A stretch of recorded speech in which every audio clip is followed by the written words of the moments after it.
is going on, guys? Jack here, and welcome to episode 2 of the Asia 8, here with Hougang United FC in the Singapore First Division. Hopefully you guys are good. Since the last episode I've played the first 6 games at the club in terms of the league games, and I have a proposition for you guys. This episode is going to be slightly shorter than you were probably anticipating. I'll come on to that in a second, but let's crack on straight into these fixtures. So the very first game I had was in the League Cup loser stage semi-final. We lost 3-1. Unfortunate, but it was the first game at the club.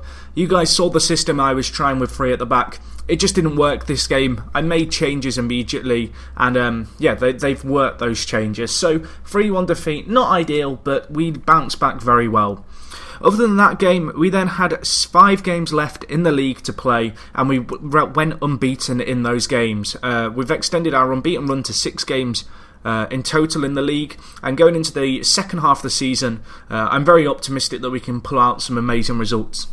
So anyway, in our first kind of game in the league, we got a 2-2 draw against DPMM. They're a very good side. Somewhat disappointing to draw 2-2 considering we were 2-0 up after just 10 minutes. However, we just couldn't hold out in the end. If I show you here, you can see our formation. Lining up with a 4-3-3. This has slightly evolved over time. But, I mean, in this game, we weren't too bad. Diallo and Maisonland getting the goals for us. Both these guys have been huge so far in our unbeaten run. And as we go through this, you'll just see how many goals these guys have contributed between them. I did talk about how last episode we were going to struggle defensively and how my aim was just to simply outscore the opposition, and outscore them we certainly have. Here against Woodlands, we got a 5-3 away win. You can see the goal scorers here, Diallo and Maisonland both contributing. Tom Beattie and Hasri Zays also getting on the score sheet. 5-3, first win. Sticking with our 4-3-3 worked really well for us. In the game we created far more chances, and it was a fantastic team performance by the entire side. Anyway, next game was against Tanjong Pagar. These guys, very good team, top of the league, were unbeaten going into this game, and we beat them 3-2. We actually went 2-0 down in this, we went down twice in this game, and both times we pulled it back to win the game 3-2. They opened up the scoring fairly early on, set piece, and then Benamed getting the goal for them. That was just 11 minutes into the game. Certainly not the ideal start, but I was determined to get our first home win of the season with me in charge. So that's exactly what we went to do. We bounced back fairly soon. Our 4-3-3 worked really well in this game, and as I stated, we went out there to outscore the opposition.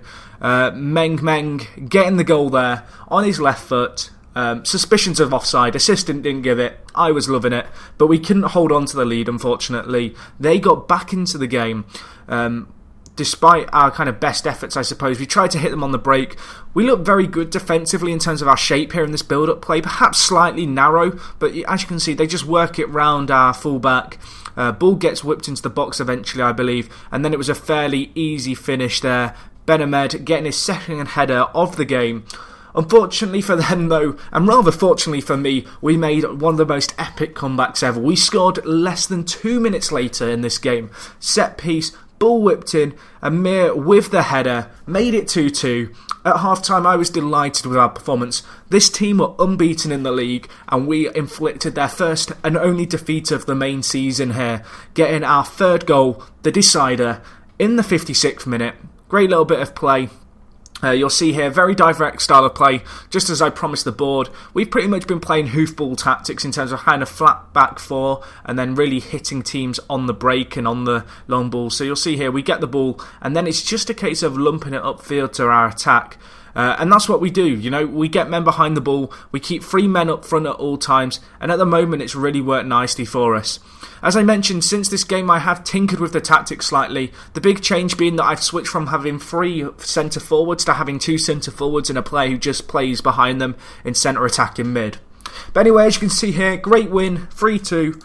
First 3 points on the board at home since I've taken over, and we followed this up with an even more emphatic win, winning 6-1 against Home United, the team who had knocked us out of the League Cup slightly earlier on. Diallo this game getting 5 goals, count them, 6-1. We came back from a goal down in this game.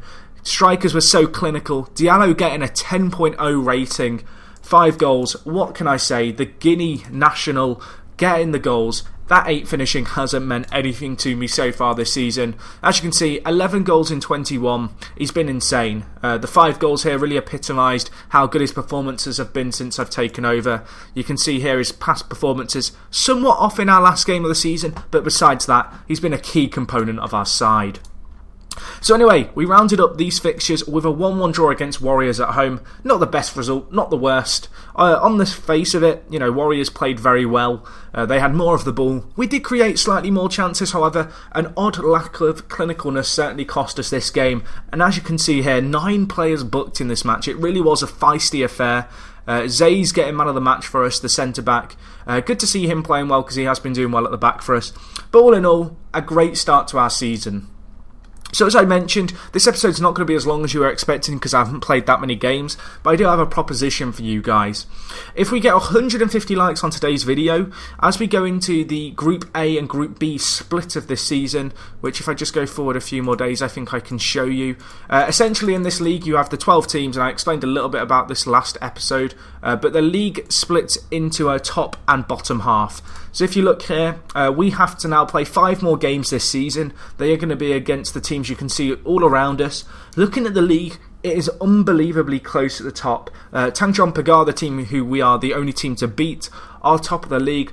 DPMM, who we drew 2-2 with, are also up there. Home United, who we played against and absolutely destroyed, are above us as well. And I genuinely believe with these last 5 games that there could be something very special going to happen. I mean, the team's record kind of highest finish, I believe, is 7th. So already surpassing all the club's past expectations. Yeah, you can see 7th here in 2011 is the highest position in this club's history. If we could kind of achieve something like that, it would be unbelievable. And I do think we could perhaps do it this season. Well, we're guaranteed to now, I suppose. But I reckon we could go for 2nd place realistically here. So my proposition is that for next episode, if we get 150 likes, I will live com all the last 5 games. Get you guys in touch with this series by you guys watching me, take on the last 5 games. Hopefully you guys can learn a bit more about the club, get a little bit more involved in the save, and certainly kind of feel as passionately about the players that I have at my disposal as I do. So anyway, I'll show you the tactics. I did actually make a few signings, which we'll come on to in a second. And the reason that I did that is because despite the fact the transfer window's closed, which I talked about last episode, there were some really good free transfers who I could bring in. So I did just that. So this is our tactic. It's a 4-3-1-2. We're playing attacking and rigid, exploit the middle, high tempo, direct passing, hoofballing it down the middle, using our great strike force to our advantage, and so far it's worked really nicely for us.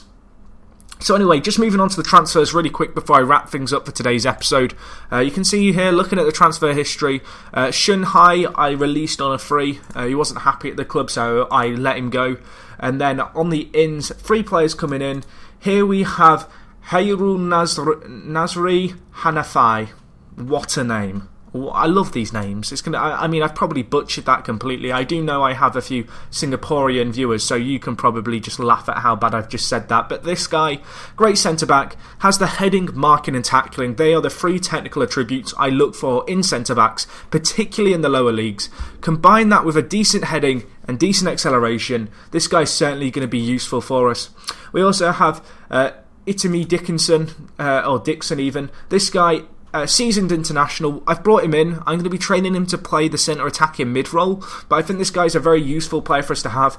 Obviously he has a lot of national experience, which is very useful. He's 29, so he's still got a few years left in him. We got him on a free transfer. He's on very low wages of £250 a week, and I'm very hopeful that he can offer something to us, either from wide if I do elect to one day perhaps have to use a wider tactic if playing narrow isn't working, or just in the future from a centre attacking midfielder role.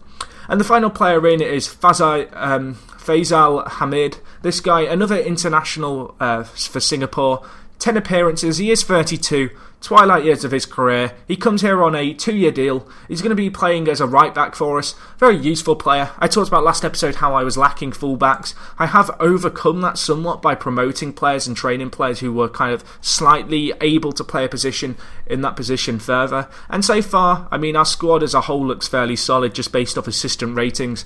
Important to remember, these star ratings aren't too accurate because it comes down to your assistant's ability to judge players' ability and potential. That's what these stars are. So obviously my assistant isn't exactly a superstar here in Singapore, so these star ratings aren't necessarily accurate, but by and large they're fairly correct. So yeah, that is our side at the moment. We have had a great start to the season. I've been blown away by how well this team's played. You can see looking at the season they really struggled at the start. They've gone on a good run in the middle, and we've had this late surge that I've helped to head going into this kind of end of season bit.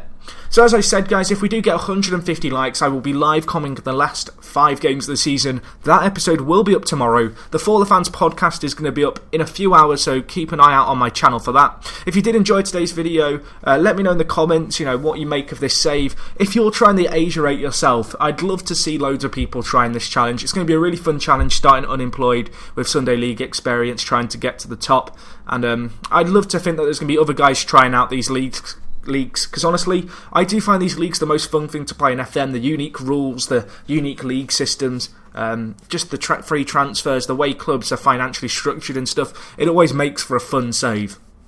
So anyway guys, thank you so much for watching as always. It is me, Jack, and I will talk to you guys in a bit. I'm out.